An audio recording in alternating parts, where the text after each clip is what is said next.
Gaming NBS episode 160 coming to you Tuesday, October 10th, 2017.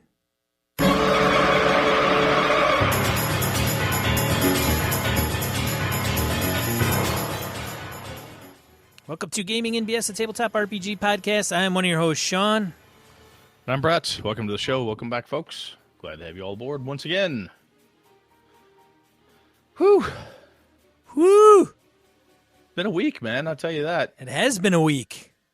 Indeed.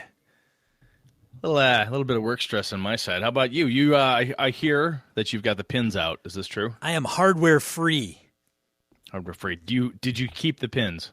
I did not. I kind of wish I did, and then a couple of people were like, dude, you should have kept them. And I'm like, I don't want to remember them. But they were freaking long. What, like 6 inches? No, not that long. Jesus. I'm kidding. Well, it had to be at least as wide as your hand, right? I don't have like a ruler in front of me, and I'm always bad at let me think. Grid squares, right? 5 foot steps. There's probably at least 3 or 4 of them. But you don't have the no more pins in the hand and no more boot on the foot, right? That's right. No shoe. No weird shoe that had me walking on my heel. So I can wear it to protect my kind of the wound on my toe. But if I can wear a regular shoe without, having that rub against my wound on my toe, that's fine. That the break is going to do its thing. But yeah, my hand's swollen a little bit. I'm trying to do exercises. It's kind of stiff, but they couldn't get out one pin. So you still have one in there? Well, they got it out. The nurse practitioner, though, she's trying to move. She's pulling a pin out of like a nail out of a Bone. 2x4. Yeah, so you need like a claw hammer and a 2x4. You need a 2x4 next to it to get a little extra leverage, so that's what you need to do. So she got some reinforcements and had another nurse come in, maybe a little more muscle, and a little more brawn. Pulled that sucker right out, man. Foop. I was like, whoa. I'll tell you though, the cool thing is you are essentially healed up and won't have to walk funny and not be able to use your hand that well for GameholeCon, which is coming up in like weeks at this point. GameholeCon is damn near upon us. So you should be at least in the 80th percentile of health by that point, so that's good. Yeah, I should be relatively fine at that point, I would hope. I went for a walk today. A walk that was further than around my complex walking my dog or walking to my car parked across the parking lot. Actually, well, that's good. 3 miles, I think, and I'll probably pay for that tomorrow, but hey, once you're finally mobile like that, it's hard not to want to push yourself a little bit. So, well, so when I went in there this past week, I was like, what if they say no? Like, what if the pins don't come out?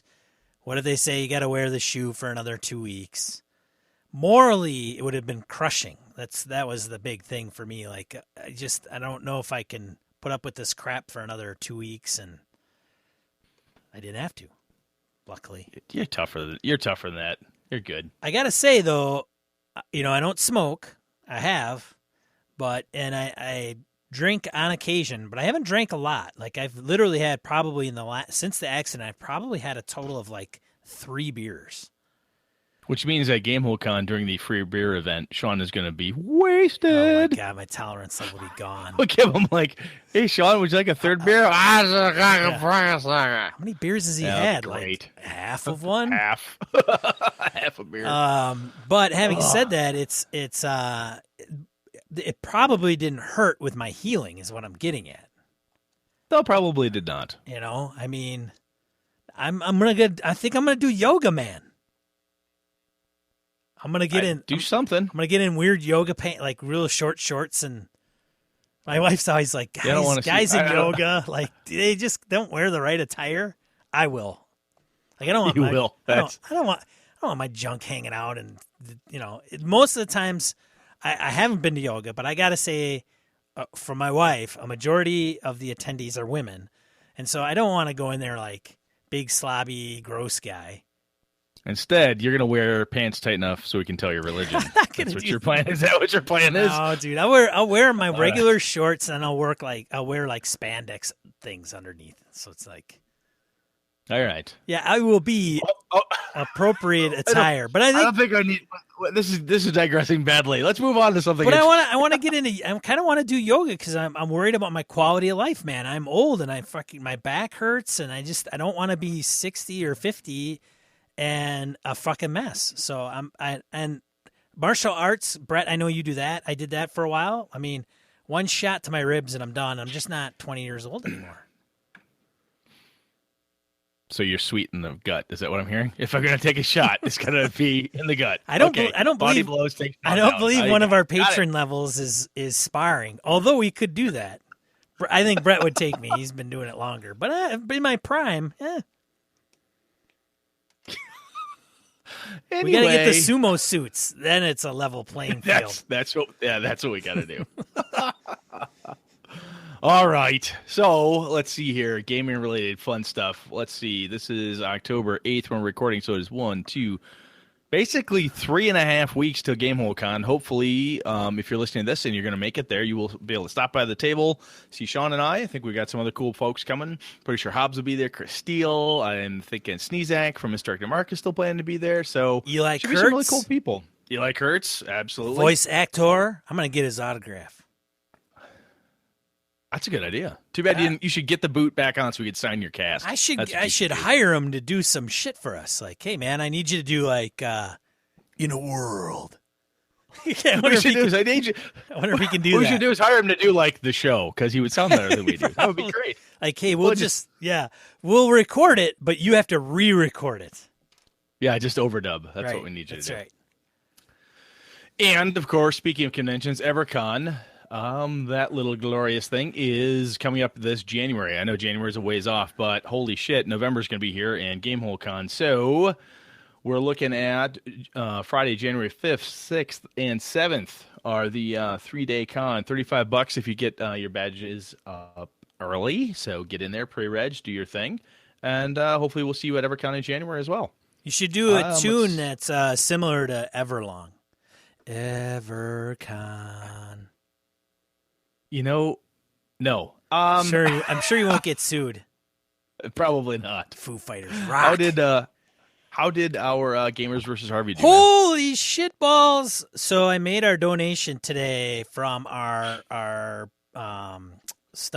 donations and earnings patronage for the month of September.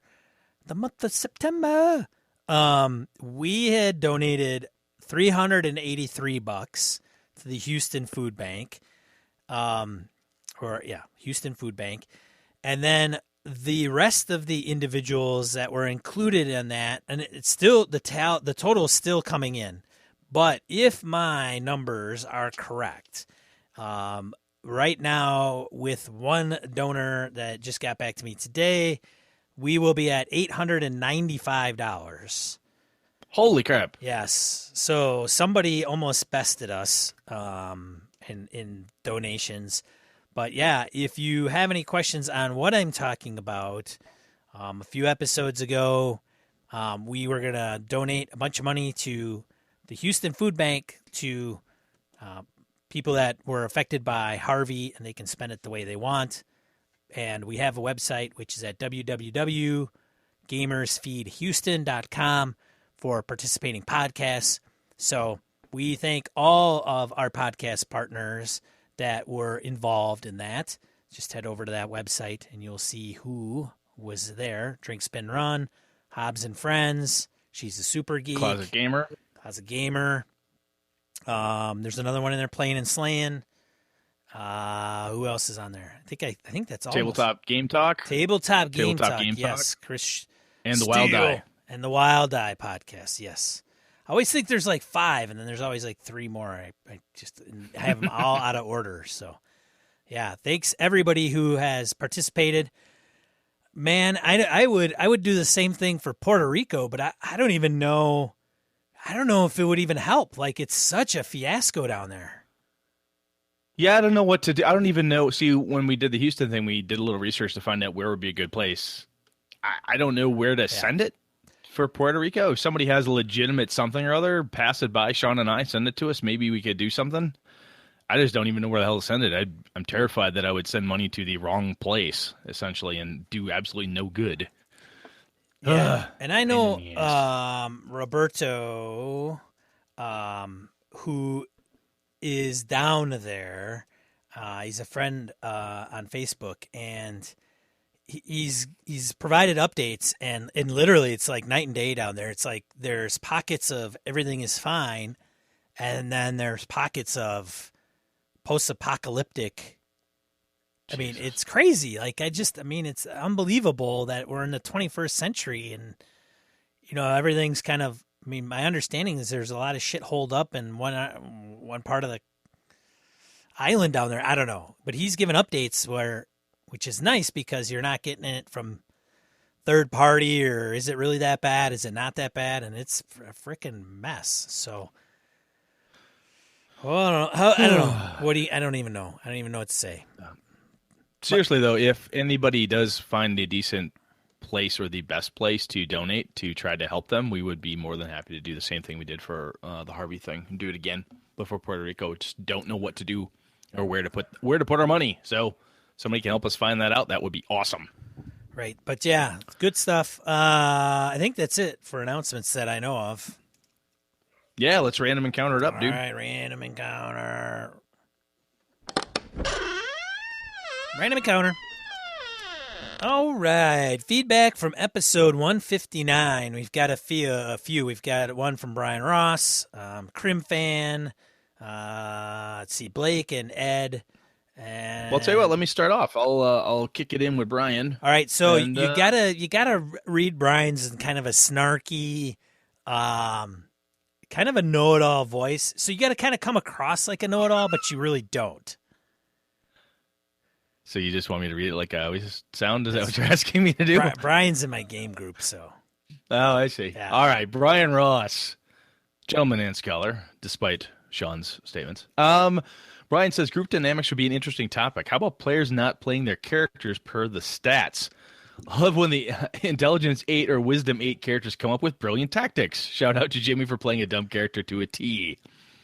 He continues, good session. I'm looking at the old Greyhawks 2E campaign material, and there is a lot of good storylines and vast background of NPCs and conflicts. I'm thinking of starting an adventure pre-Greyhawk Wars and then giving players an option to, quote-unquote, retire as a noble professional or company officer, and then allow new characters, part of the company or something, to participate in the post-Greyhawk adventures. Lots of studying and development, but I think the idea could be developed into a long-term campaign with plenty of adventure options. I really like that idea. I love, Sean and I have talked about this before, that concept, and we, again, episode 159, it just probably does indeed require a bit of work, as Mr. Ross states, but I think it could be pretty damn rewarding. Yeah, every once in a while he comes up with a good idea, but man, now we can put it in audio form and have it live on for all the other things that he doesn't come up with. Good God. Sean, you got any problems getting players in your group? I don't know, Brett. Well, it seems that way. What's the problem? I don't know, Sean. Brian, I love Brian. He's in my game group, man.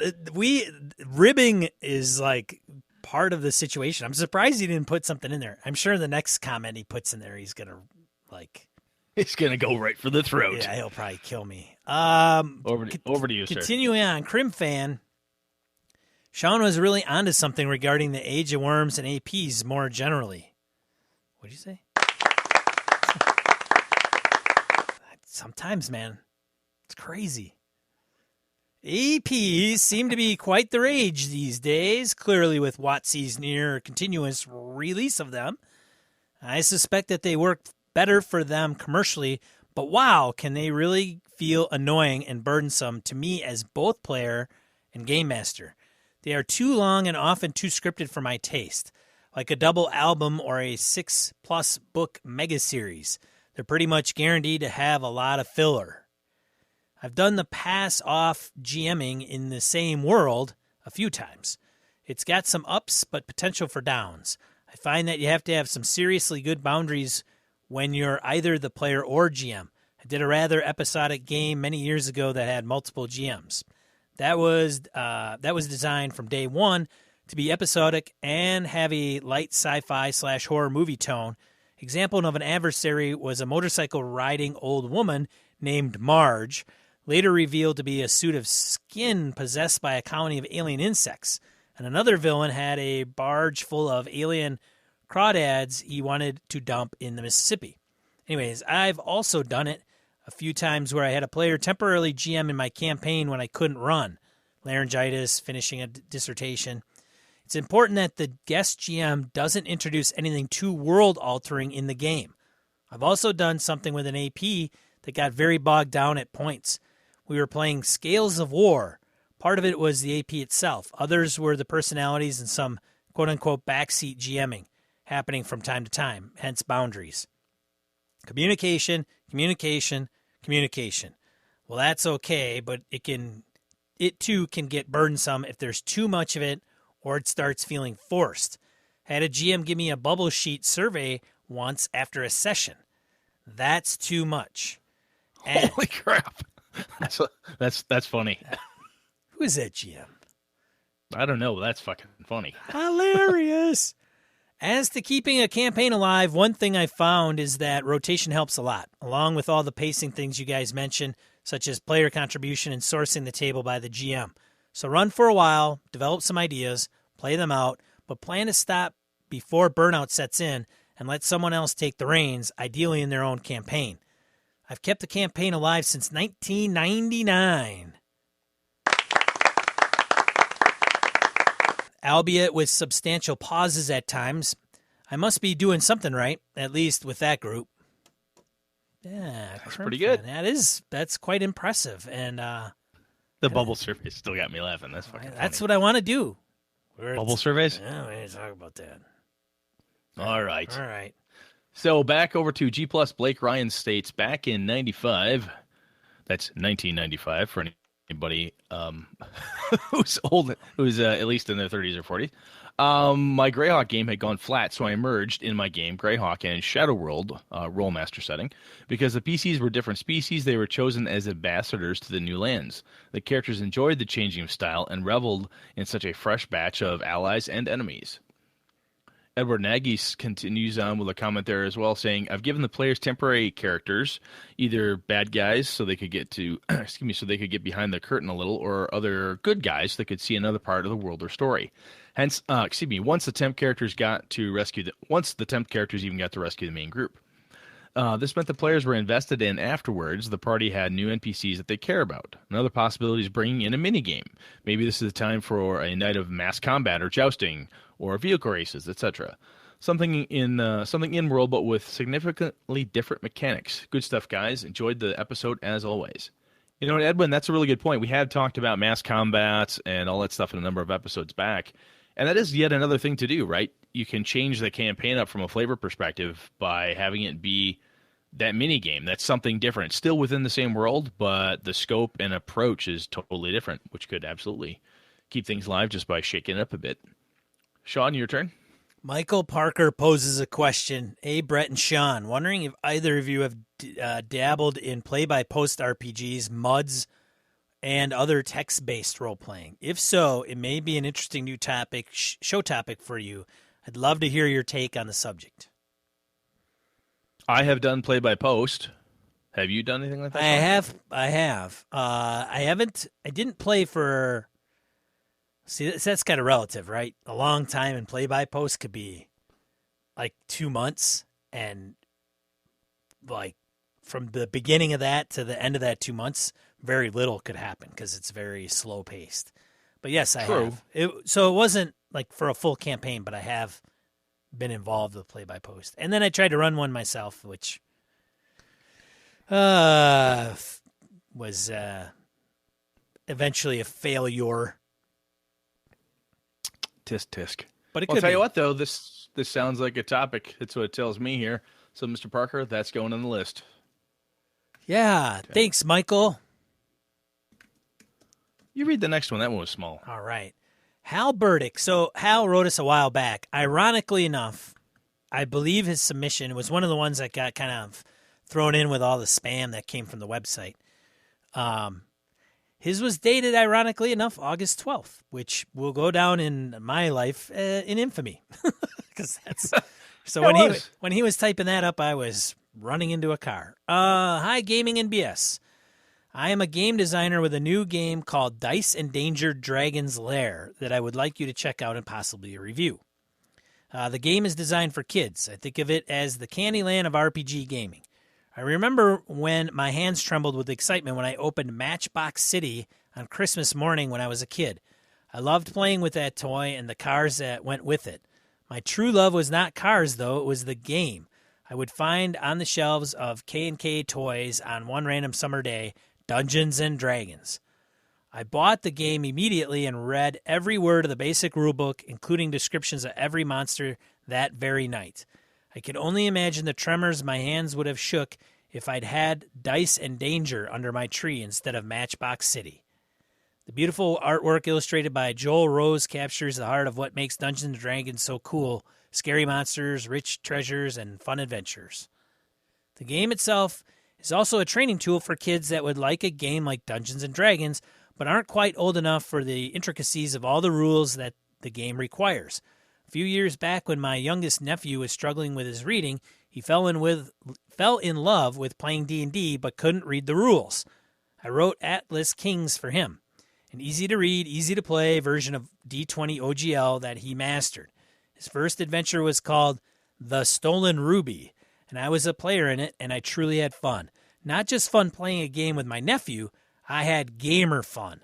The fun that keeps me playing games even as I advance into middle age. My nephew now plays real D&D and is great at it. I would hate to think we might have lost the tabletop gamer to the video game world just because he couldn't read the rules. We didn't. Crisis averted. The nefarious plan for Dice and Danger is to introduce young gamers to the notion of adventuring, beating monsters, and gaining treasure. It's a short step for them to then start thinking of what it would be like to go off board and have an adventure outside the parameters of Dice and Danger Dragon's Lair. Atlas Kings would be the next logical step.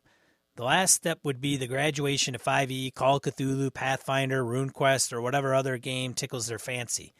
Attached is a JPEG of the board, examples of the treasure cards, and a couple of class cards. Note that I don't think we got the artwork. I don't think it came through because I don't think you can attach stuff on the website through the what we have. Regardless, though, the reason is to keep the learning leaps small, like Jodie Foster in Contact. Baby steps. Here's hoping you like what you see and want to further our nefarious goal. Best, Hal Burdick, Invader Films. Wow. Yeah. So that's pretty cool. I like what you're saying there, Hal. That sounds really, really cool. And apologies that we lost this in the shuffle between the spam incident we had on the website and Sean smashing into a car, which kind of slowed down some of our stuff as well. Yeah. So, Sean, should we just have Hal send it to us at gamingbs@gmail.com? Is that the better way to do it? I think he went to our website and there's a contact form and he filled that out with this text and sent it, which comes to our email. But if you want to send attachments or even just communicate with us directly where there isn't that website form, then just email gamingbs@gmail.com and we'll get that and take a look and offer some feedback and let us know like how the timeline is coming and what that looks like. Heck, you might even have it out by now. I don't know. Yeah, exactly. Because Sean's a slack ass and didn't even bother to look at your email. Ouch, man. Ow. Ow. So seriously though, just in general, every once in a while, Sean and I've had stuff sent to us saying, "Hey guys, would you like to take a look at this?" or whatever. Generally speaking, it doesn't happen that often. And someone will say, "Hey, could you read this, or what do you think?" And we do our best to try to respond either privately. If you email us, then we should respond to you over email or whatever. If you'd like to like talk about it or something along those lines, maybe we could figure out a way to get you on the show and chat through ideas and so on and so forth. It's something that we haven't done a lot of as from like a show perspective. So not that we're not open to it. We just haven't done it before. So anyway. Yeah. I think we're good, man. Shall we move on? All right, let's move on to main topic.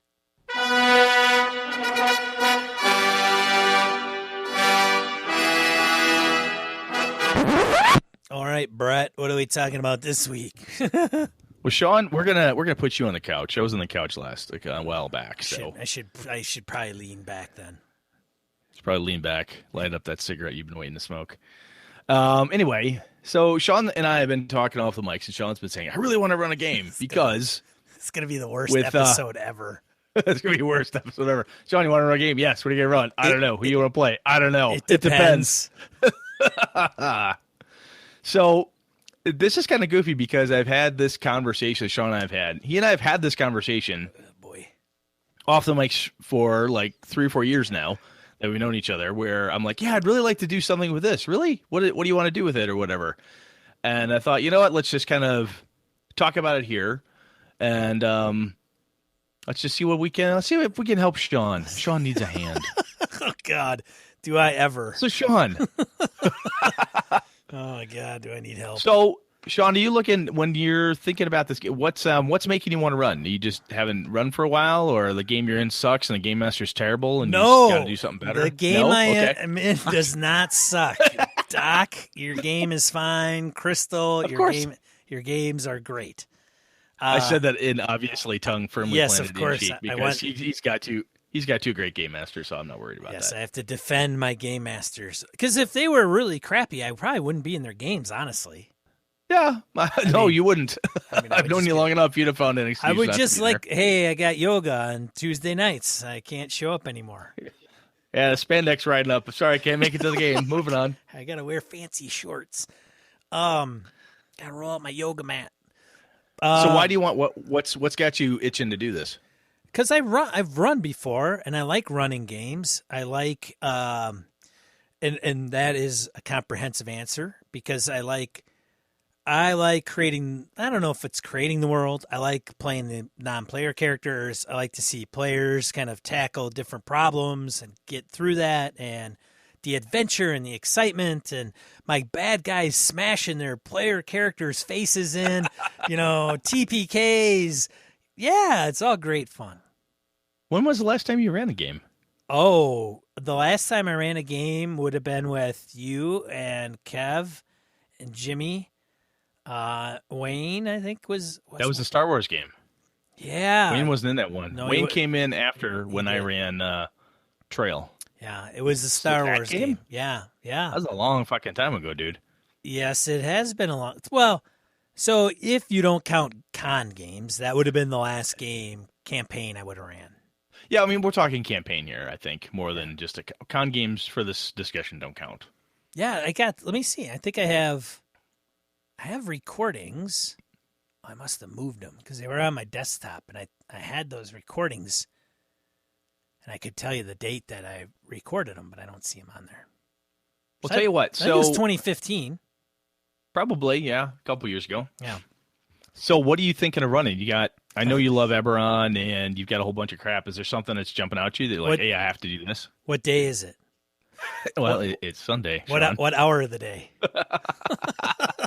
What have I got here? I got 7:56 p.m. Central Time. I'm leaning to 5th edition. I don't know why, but I am. I know this may be a little bit TMI, but I have a man cave. Believe it or not, that's where I'm recording out of. It's my domain. Like, my wife has no influence on this area of the house. Like, this is hands off. She gets the rest of the house to dick around with. And I've got I'm in the same room in my house.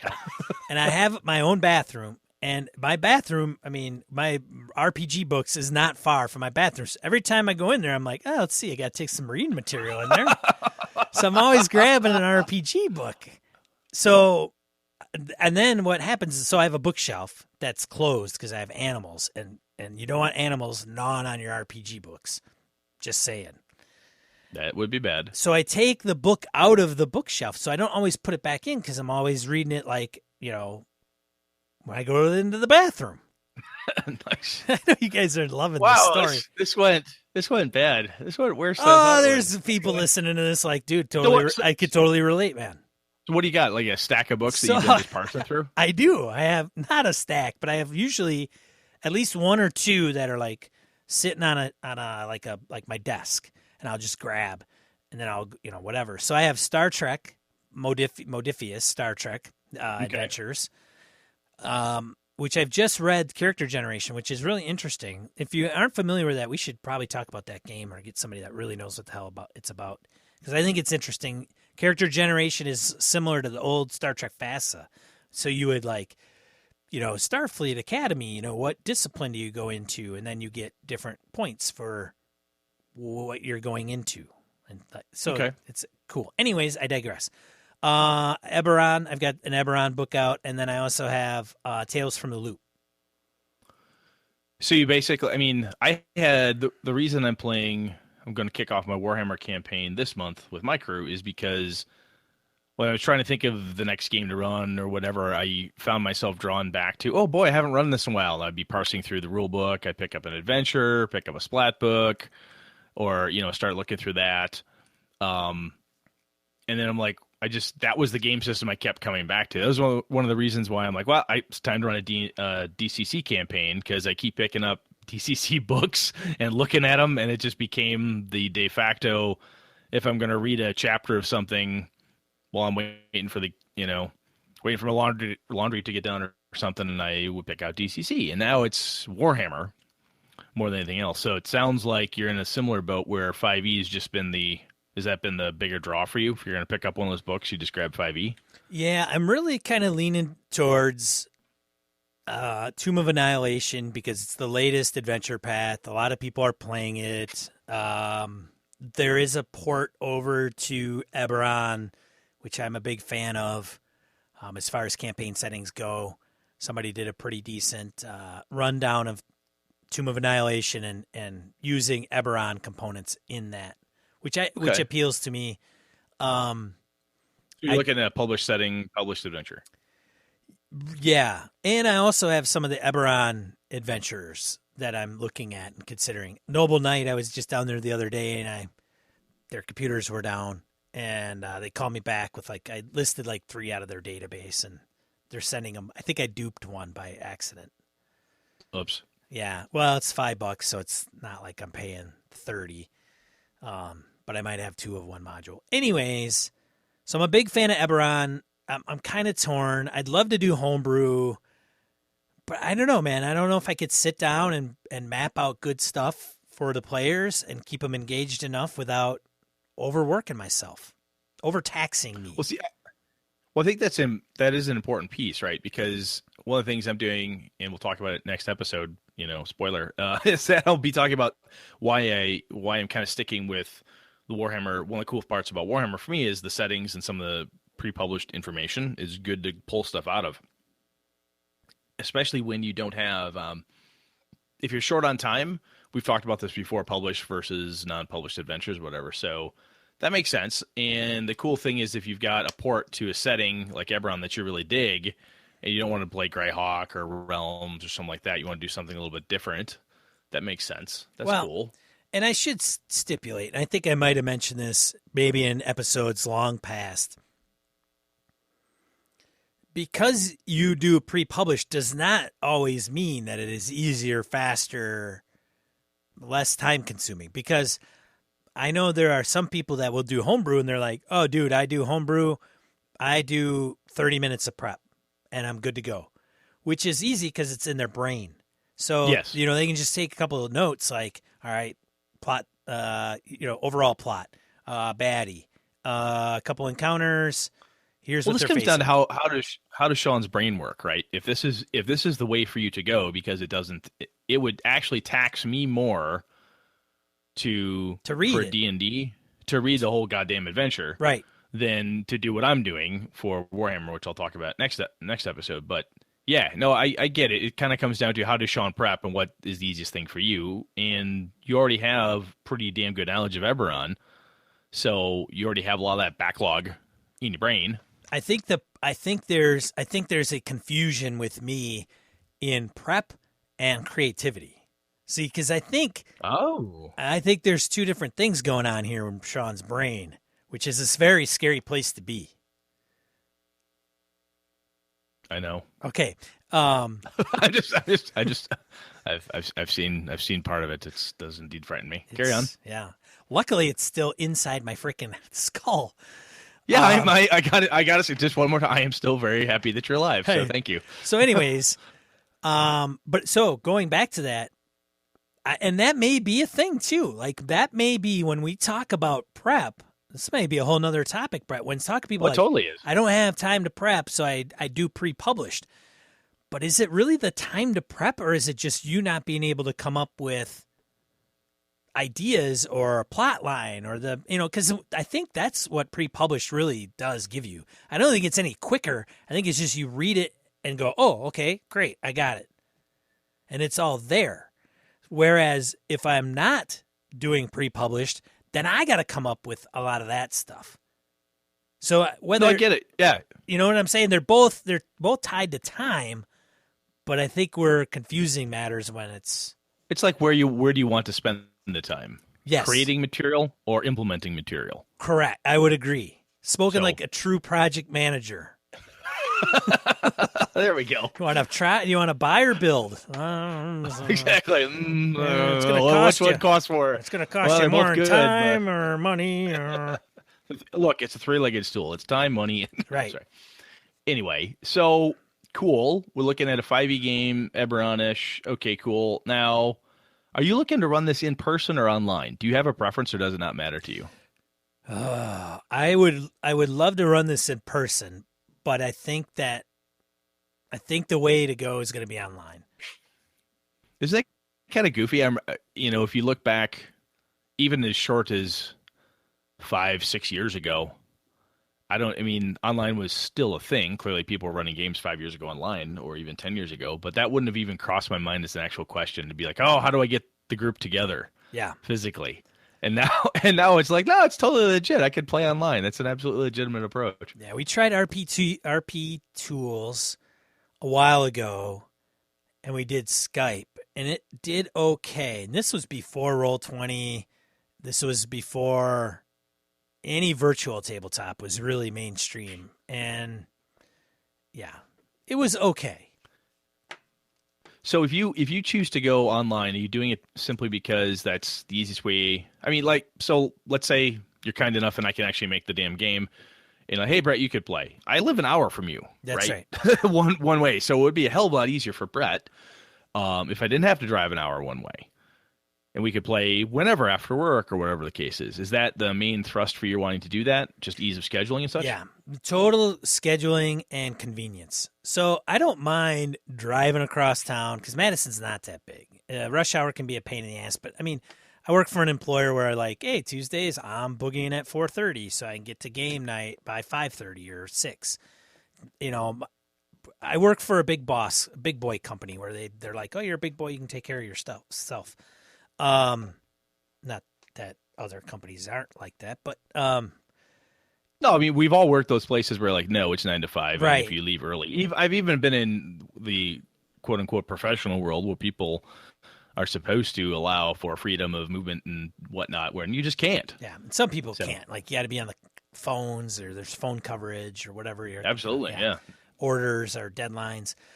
But anyway, this is. But it's coming home. You come home, you're going to be home at a certain time.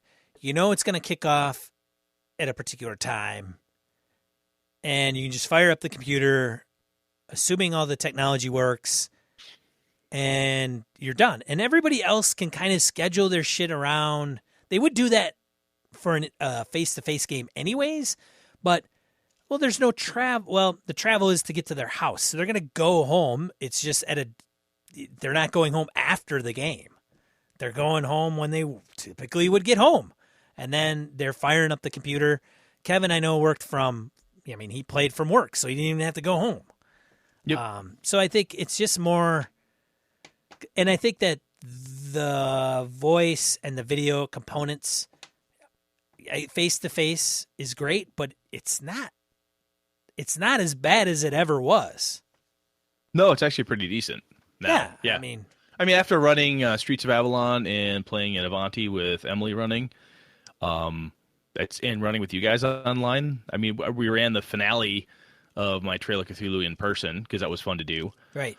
And we played the entire Star Wars game online, and it worked out great. Yeah. So, cool. Well, okay. and then there's You can put your characters into the system if you want. So there's dynamic dice rolling, and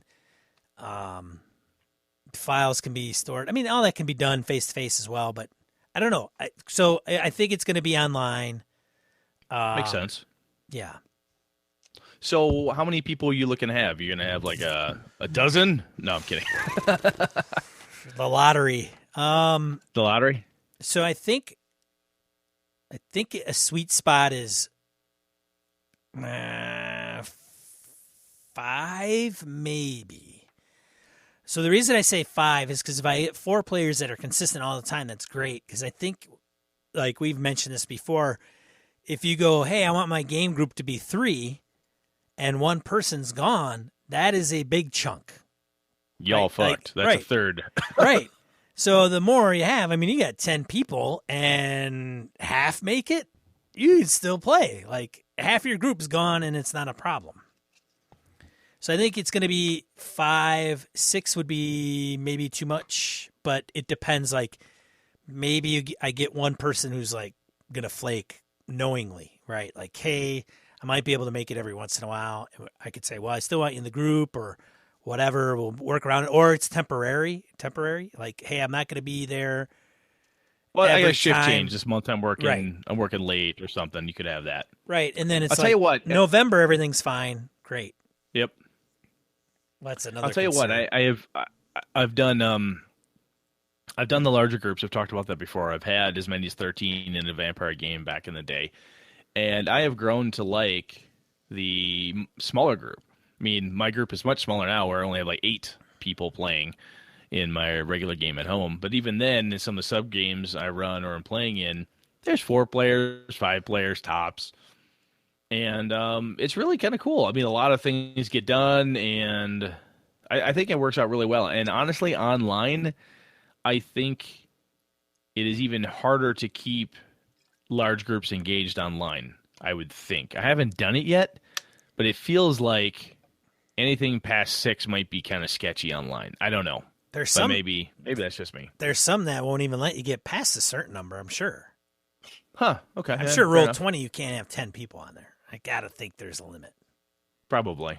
Right. So 4 I think would be ideal. As long as I could get like 4 players consistently.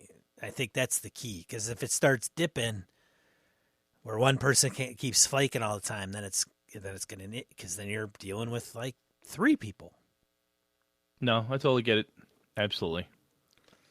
So yeah, when you do this, the old after work thing, it's goofy to me until I played with you and then run with Chris Nizak and the rest of the folks for Streets of Avalon and such. The podcast All-Stars. Oh, yeah. That's Wednesday evening podcast All-Stars. Wednesday evening podcast All-Stars. Yeah, that was the name Chris dubbed us. It was kind of fun. Are they recording? Is Emily running now?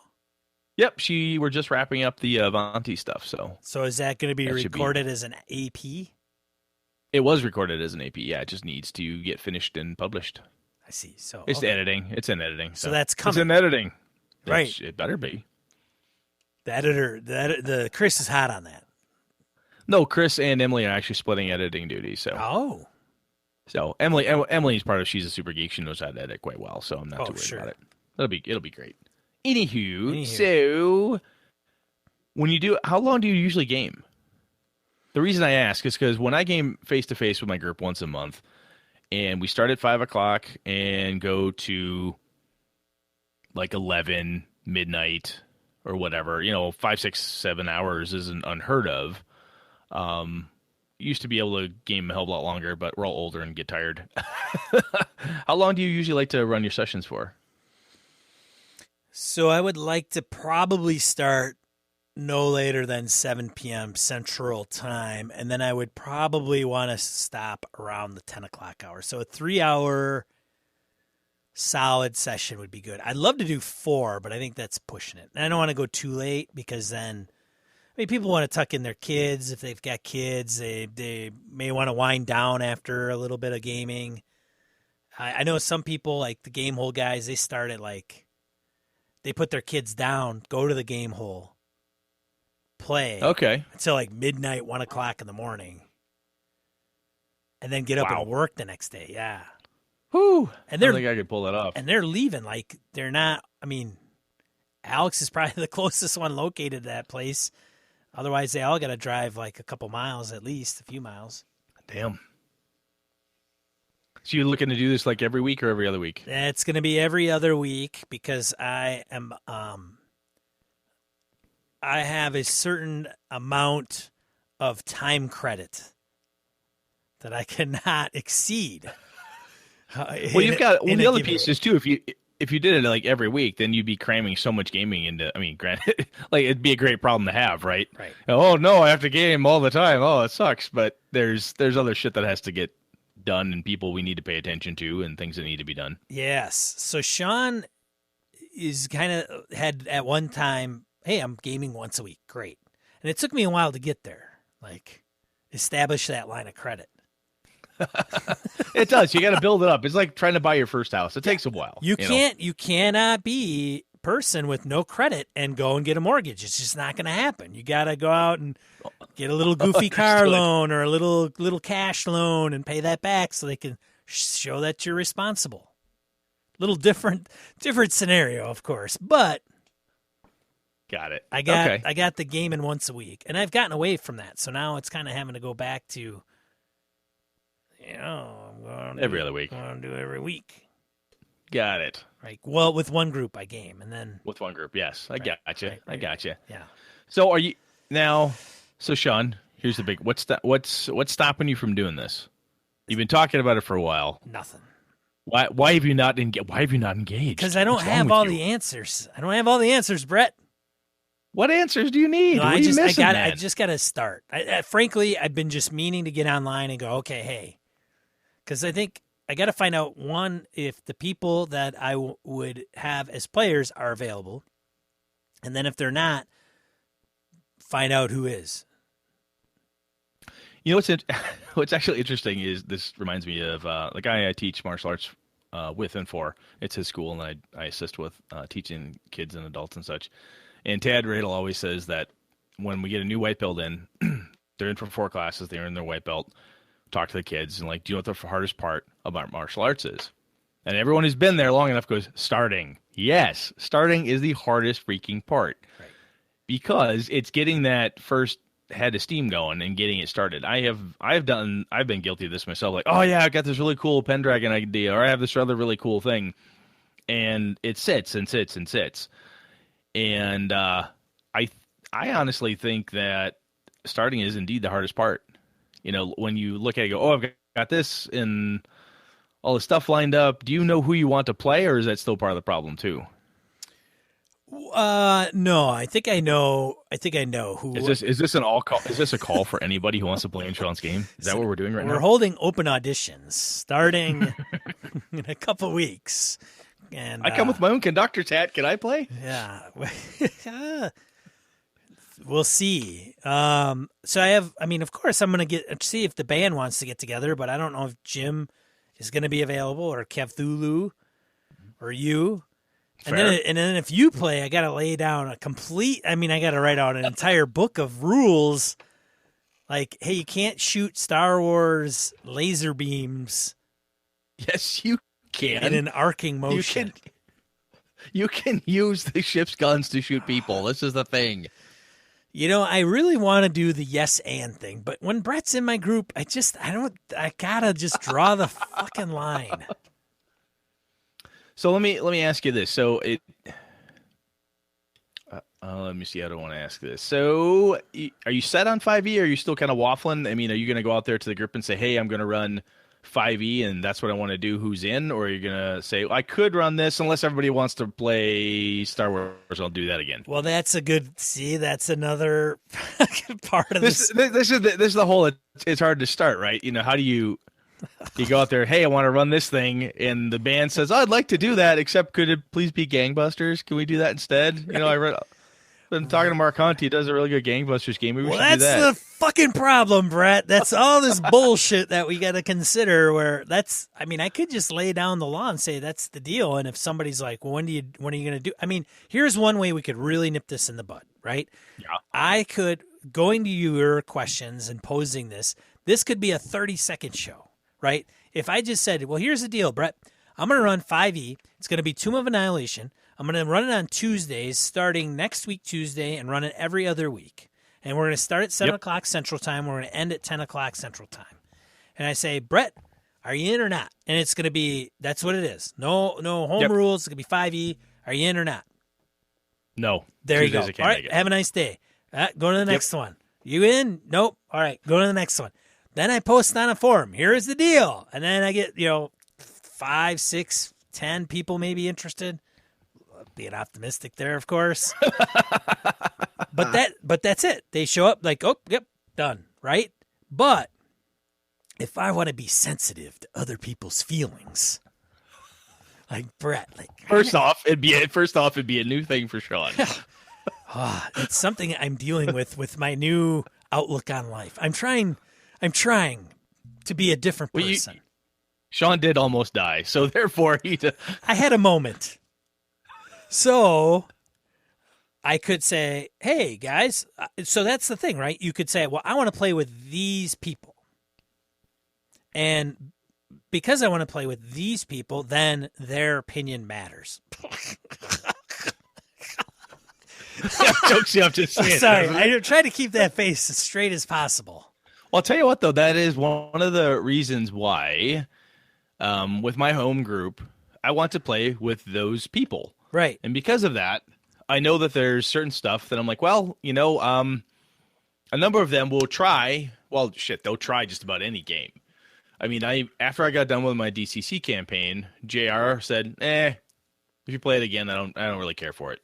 All right, so it's not that I can't run DCC for that group again. It's just John wouldn't play. If I want John to play, I need to do something different. Right. And scheduling, too. I mean, I've got a game. Initially, I was going to play on the 28th of this month, but it turns out a couple guys that I want to be there, I want everybody I can to be there, but it turned out 2 people were sketchy on the 28th, better on the 21st. Even though the 21st is not quite what Brett wanted, that's okay. I'll shuffle a few things on my end because it makes sense for most people, causes the least amount of harm. And it is interesting because you can get a group, especially a group you played with for years, and if they're open to trying new games, great. But there is that, hey, we're going to try something new, or I want to play D&D, and everyone's like, oh, I played D&D last time, and you're really, really hip on it, that's a tough. It's it's goofy, but these are friends, right? These are not like, if you go on a forum and say, look, I'm going to run this, and some people sign up, and it's not that they can't become non-gamer friends or friends outside of this or whatever, but you could be like, yeah, I'm going to run this, and Hobbs says, yeah, sure, I'll play, and Brett says he'll play, and then 3 other people you don't even know say they'll play, and that's fine. But if you do have a group you want to play with, then in the back of your head you're like, do they want to play 5e, or is it just Sean that wants to play 5e? What if they want to play this other game? So you thinking of holding your ground on this one, or are you just my sandbox, Brett? My sandbox. You're just gonna waffle, aren't you? Well, you're not gonna do this. So part of all this like freaking bullshitting around kind of plays into that. Like I could be easily swayed to go, hey, I really want to play that Star Trek game. I'd be like, all right, or hey, I really want to do Tales from the Loop, and I mean, it wouldn't take much for me to go, because I'm not like, I got to play this and I want to run this. That's the deal. I could easily be swayed. And another thing that I'm considering is, even if I play and run pre-published, part of me also wants to kind of sit down and do, I know this is going to sound pedantic. I think I'm using that word in the right context. But I may do a survey of the players to like get their feedback on what they want to play, how they want to play it, how important is this, how important is that, because I've never done that in a formal basis. And I would love to do it kind of anonymously so that nobody has to put their name on it and, get butthurt over something ridiculous, but be very upfront and honest so I could read that and go, okay, so if I run a game, here is what's important to all the players that are in it, which, I want to make it a better experience for the players, which I haven't, I guess in a previous life, I really, really didn't do that as much. Again, No, I I'm I get I'm that. trying No, to I be get I'm trying to be a better guy, Brett. I don't know, man. It must be that therapy's working out. I do get that though, and that is like I said with my group. I've been with them for over 20 years, and there's the upside of that is I know what's important to 90% of them. Every once in a while, something will come out and like, oh, you know what? I can see why JR's not having fun here. Oh, I get why Zabe's frustrated or Alpha is this, that, or the other thing. I'm not doing this particular thing for him. I'll hit that hard this next 2 sessions. Everything will be all right with the world. That communication thing up front, there's no, I think what you're thinking to do there makes sense. I would rather, if I were you, my preference would be like, hey, I want to play with some people I know who I know are at least fun to game with. So let's see if we can get that band together. And if so, I have started doing it with my group where I say, look, up next, I have these 3 options. I'm thinking running this, or that. I'm kind of leaning over here. Does anybody feel any way strongly that they don't like it or would rather do something different? And we have at sometimes play the thing that I was leaning least strongly towards, but it was still something I wanted to do. So I've never purposely thrown out a game like I fucking hate this game, but I'll put it out there anyway because that's just stupid. So if you said, 5e, Tomb of Annihilation, Star Trek, either whatever, or Tales from the Loop, 3 drastically different games. I'd throw Star Wars in there too. Oh, Star Wars too. So you've got 4 options. That's fucking cool. And then you say, well, this is what we want to do. Vote. You put in the Google Plus community, vote. And then once you know what the game is, then it's easier probably to craft those questions to the group saying, hey, we figured out who could play, when they can play. We've chosen the game. Now we're going to be playing Tales from the Loop. Is there something that you want to make sure is in or you want to make sure is out? Kind of the almost that Lines and Veils pre-X cardy discussion, whatever you want to do. But even if it's just like, look, hey, what do you like? I really like to make sure my character has a lot of growth. Great. I want to be able to kill stuff and kill things and take their stuff. Good to know. Because you can accommodate that in all of those. Right. You could totally do that. So I think that makes sense. I like that approach actually, because that way you get to, if you want to be very, like, hey, this is what I'm going to run or whatever, and you may turn to your usual group and you may get people that want to do it. Sure, why not? I guess I like playing with Sean. Sure, I'll play 5e. Even though I'm playing 5e in 6 other games, sure, I'll keep fucking playing that. Well, we now know what Brett's opinion is. No, I love 5e. I'd play that. Or somebody Brett knows. But I do know. Or somebody Brett knows. I do know. I mean, I was running a game a while back with Kev, with my home group, and Kevin's like, we talked about a couple things, and he said, you know what? I've played a lot of 5e recently. I'd really rather not. And half the rest of the table went, yeah, that's a good point. Let's play something different. So, I mean, that's a legitimate thing to ask. Yeah. If you're just going to throw it out there to like randos, if you will, on a Roll20 community or something, then I would go with the whole, this is who I am, this is what I'm running, this is when, this is how many players, are you in or you out? But if it's going to be with people you like, I think, and if you've got 4 games you think are potentially on the table that you would run with the same amount of exuberance, doesn't hurt to give them the option. Yeah. I know my buddy Lenny gives me shit. He's like, you give us too many choices. You're a DM, man. You should just do it. I'm like, well, I kind of want a little bit of, I want some fucking buy-in too, because if I force something down your throats, and half of you can't stand it. Yeah. I do agree that too many choices can lead to analysis paralysis, but at the same time, you're right. You got to have a little bit of buy-in. So I think there's a good balance there. I mean, I like running Amber Dice List, but I'll tell you right now, if I run an Amber Dice List for my group, I've done it a couple times. I will lose half my group if I do it again, because half of them don't fucking like it at all. Well, so they don't like the world, they don't like the setting, they don't like the game. So if I want to get rid of half my group, that's a good way to do it. There you go. It's a solution for one result. Yeah, that's very true. That's one problem. Yeah, so it'll be kicking off soon. Now, my other problem that I'm facing that I know we need to move on from, but we're entering like holiday season, which totally just kills everything. So once I even get like, all right, cool, let's start, and then all of a sudden November hits, and then December, and then we're like, oh, I can't play that week because I'm out with the family, and I got holidays, and all of a sudden, blah, blah, blah, and it's like just shit. Yeah, so you're almost like, okay, fuck it, I'll just start in January. Right, and then the January comes and it's like, well, shit, man, I don't know. It's winter. Yeah. It's winter. I'm gonna wait till spring. I don't know. No, I mean, some you're stupid gaming ass online. It doesn't matter. I know.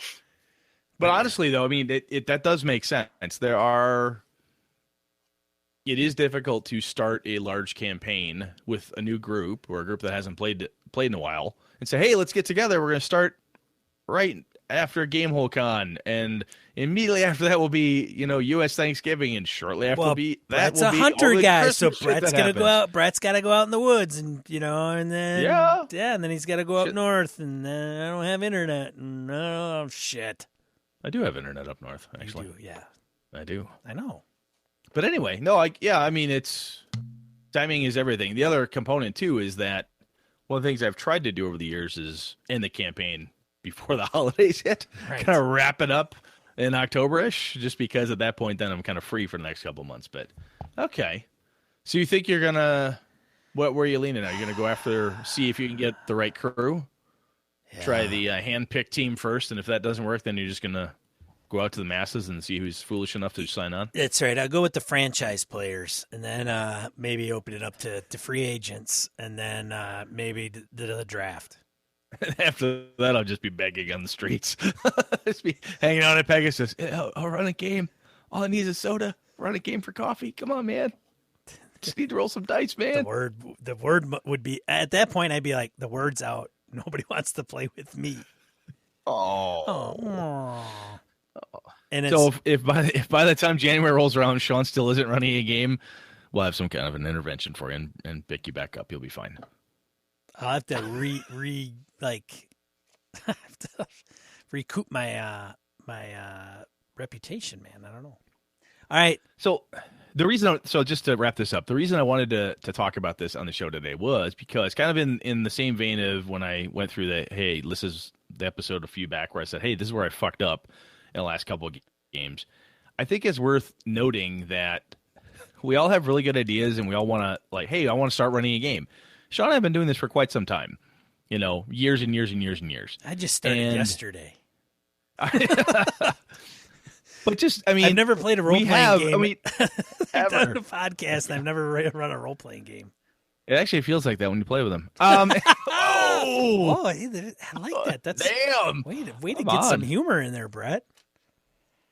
But I think it's interesting. Not interesting, but it is. Well, yeah, it is interesting to note that even Sean and Brett, no, everybody at some point hey, I really want to do a thing, and I want to start. And sometimes figuring out where to start and how to start is not necessarily the easiest. There is a plethora in this golden age of gaming where you can game online, you can game in person. Sean could go to any one of the gaming shops in town and run a game in person there. There's a ton of different things to do and options to do it. And sometimes you need to actually sit down, sort out what it is that you really want to do, and go after that. I mean, I think if Sean wants to do the approach of, look, go with the franchise players first. I want to go with a known quantity. After that, I'll reach out to some other people if that doesn't pan out. And then maybe at the very end of it, you have Dice Will Game. Maybe I'll grab those people type of thing, right? Yeah, you'll find people. Then I'll ask my mom. Last resort is ask my mom, my sister, my wife, and in-laws. Oh, God. It can't be that bad, can it? I don't know. Anyway, it's one of those pieces where if other people out there in our listenership, if anybody's, how do you start this stuff? What do you do when do you go through the same type of discussion points? Do you do it internally? Do you talk this over with your group when you guys want to choose something new or you want to get the band back together? How do you do it? What do you do? I'm just kind of, I think it's interesting, and these stories are good to share with the community at large because just so people see that it's not always easy, right? Sean knows a shit ton of people, and time and busyness and interest and all that shit is a factor, and it plays into actually being able to engage in the hobby that we all know and love. So, and it's like referring them to a job. You know them, but you may not want to play with them. Oh yeah, we've all got a couple of those people. They're like, "Wow, I really like this guy. He's great at helping me mow my lawn. I don't ever want to game with that guy. He's a hell of a roofer. Please, God, don't put any dice in front of him. Oh, he's great with computers. Don't put him anywhere near me. Oh, she's awesome, except for this." Yeah. We call that fit. Fit, yes. It's got to be the right fit. All right, let's move on. Daryl.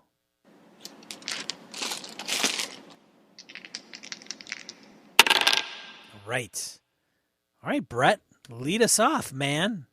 Yeah, I got a couple this week. This has been making the rounds. We mentioned it a while back, but Frank Mentzner's Imperia setting for 10 RPG systems. That Kickstarter is out and live. 10? As of this week.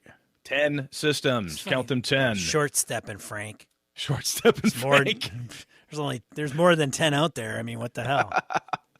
As of October 8th, 2017, I looked, I think he's got like 35 days left in that Kickstarter, so that thing is still out and about. I am toying with backing it. I don't know if I want to. I like Frank. I like what he does, but I just don't know.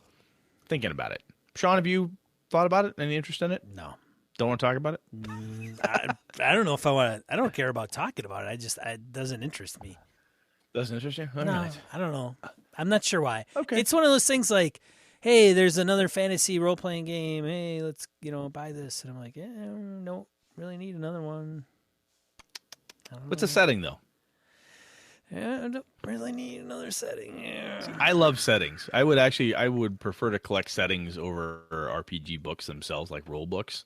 So that's what's got me more interested than anything else, is the setting. I could see that. I like settings. Yeah.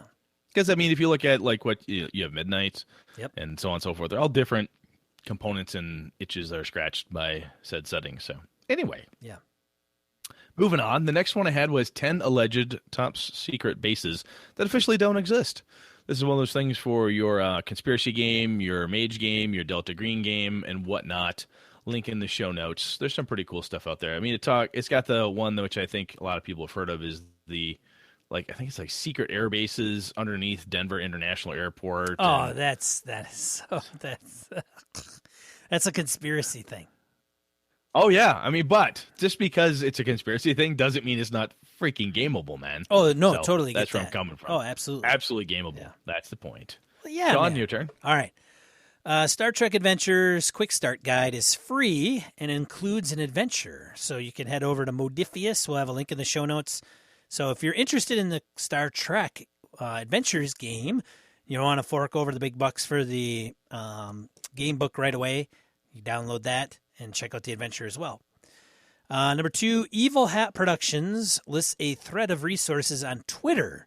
So for those that are interested in Fate, Evil Hat said, hey, here's some of the things you'll want to know and you can check into to get into Fate, the role-playing game. And last one, Samurai class is coming to Xanathar's Guide, Xanathar, whatever, Guide to Everything, which is coming out. At GameholeCon. It is being released at GameholeCon and then probably later in November. Yes. But they have a video of Mike Merles talking about the samurai. Thought was kind of interesting. So, yeah, if you're... It's a fighter with a bastard sword wearing bandit armor. Next. It's just stupid. Sorry.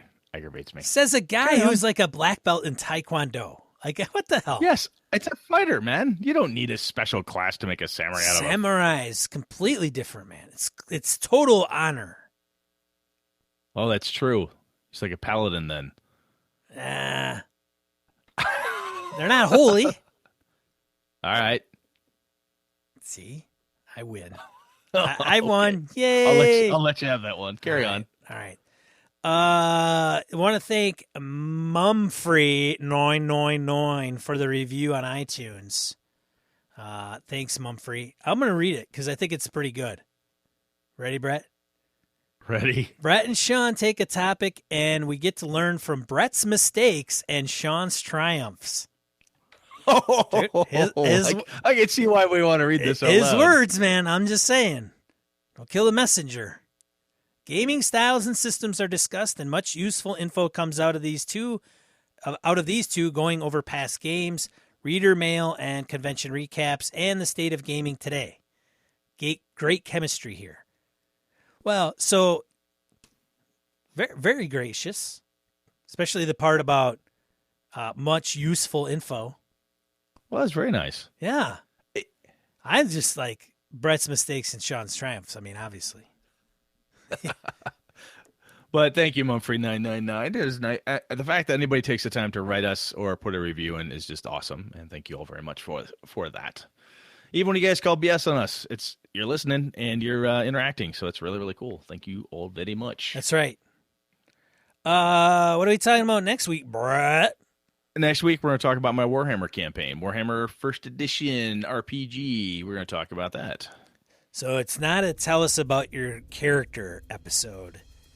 No, it's to tell you about my campaign episode. That's right. So the idea is a couple people have talked to us, both Sean and I, on G+, email, and so on, saying, hey, it'd be kind of interesting to see how you put something together. What do you do? How do you piece it together? So it's kind of a, hey, this is where I started from conceptually and where I'm building it towards the style of play I'm expecting out of the group and how I'm hoping to achieve that through the build of the campaign. So the super rock group known as Brett's Game Group, are they allowed to listen to that episode, Brett? Or are they going to get they won't know what's coming no matter what. It'll be fine. Oh. They can listen to it. You know what you can do, Brett? Is It won't help them. They can listen to it. It's not going to help. That's attaboy. I like that. I like that a lot, Brett. Insert maniacal laugh here. There it is. There we go. All right. Well, thank you so much for tuning in. We appreciate it. I'm one of your hosts, Sean. I'm Brett. Good night and good game and all. This episode of Gaming and BS is brought to you with the help from the following patrons: Christian Sexy Voice Serrano, Kevin Lovecraft, Joe Swick, Brett's Biggest Fan, Jeff Rademacher, Forrest Aguirre, Mark Anthony Benedetti, Eric Jeppesen, Andy Hall, Sean Nicholson, Tim Jensen, Knights of the Night Crew, Palladian, Remy Bilodeau, Jason Hobbs, Wayne Humphrey, James Carpio, Pure Mongrel, Lord Tentacle, Corey Johnston, Brandon Barnes, Tim Shorts, Dan LaValle, C.W. Mellencamp, The Lost Sailor, Graham Minert, Todd McGowan, Roger Brassett, Misdirected, Mark Productions, Old School DM, Jason, Christopher Gray, Finn Ulf, Merkel Froelich, Eileen Barnes, Tony Sugarloaf Baker, Todd Crapper, Jim Fitzpatrick, Michael Drescher, Wiz Static, Alexander Auerbach, Rodrigo Beowulf, Neil Benson, Ron Blessing, Chris Steele, Eric the Hoffman, Soldier of Misfortune RPG, Christopher Lang, Curtis Takahashi, Gordon Cranford, Mark Tasaka, Larry Hout, Evan Harrison Cass, Ray Otis, Mark CMG Clover, Eli Kurtz, Ron Bishop, Stefan Dragonspawn, Craig Huber, Xavier G, JV, Matt Stark, John Hammersley, The Closet Gamer, John Steve, Jared Rasher. For the cost of a coffee shop coffee, you could support the show for an entire month. Consider heading over to gamingnbs.com/Patreon. That's Patreon. Thanks, patrons. Thanks, friends. This has been a Litterbox Studio production.